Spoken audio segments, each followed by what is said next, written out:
ভাইয়া আমি না আপনাকে একটা জিনিস দিতে চাই, প্লিজ আপনি না করবেন না। এই টি শার্টটা আপনার জন্য কিনছি ভাইয়া, এটা নিলে খুব খুশি হব। আমি তোমার দিয়ে টি শার্ট নিবো কেন? আপনি যদি টি শার্টটা না নেন তাইলে কিন্তু আমি খুব কষ্ট পাবো। আচ্ছা ঠিক আছে, কালকে আপনি এই টি শার্টটা পরে। ঠিক আছে। পাইছি তোরে পাইছি, চোরের ঘরের চোর। এক্সকিউজ মি, আপনি কি আমাকে চোর বলতেছেন? অবশ্যই তোর আজকে এমন শিক্ষা দিন, তুই জীবনে চুরির নাম মুখে নিবি। ভাবছি পাগলা গারদ থেকে ছুটে আসছেন, কিন্তু তুই তো সিরিয়াসলি আমার চোর বলতেছস। এখন যদি তুই সত্যি সত্যি বলতে না পারো যে আমি তো কি চুরি করছি, পিড়ে একদম ভূত বানাবো। তুই আমার গেঞ্জি চুরি করছস।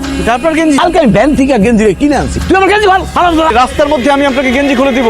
কে কোথায় আছেন? বিকেলে গিয়ে সুন্দর করে আপনার বাসায় গিয়ে গেঞ্জি দিয়ে আসবো। ও মাই গড, দেখে তো একদম সালমান খান মনে হতেছে। হাই ভাইয়া। ভাইয়া তোমার এই অবস্থা কেন? হ্যাঁ ভাইয়া, আমি যে কালকে আপনাকে ব্ল্যাক কালারের একটা টি শার্ট গিফট করলাম, ওটা পরলেন না কেন? চুপ করো বেয়াদব। তোমার দেয়া টি শার্টটা পরে আমি বাসা থেকে বের হই, তোমার বাবা সে ভাবছে তার টি শার্ট আমি চুরি করে পরছি। লোকজন ডেকে আমাকে গণপিটুনি দিতে চাইছে। আমি তো কোনো রকমের টি শার্ট ফেরত দিয়ে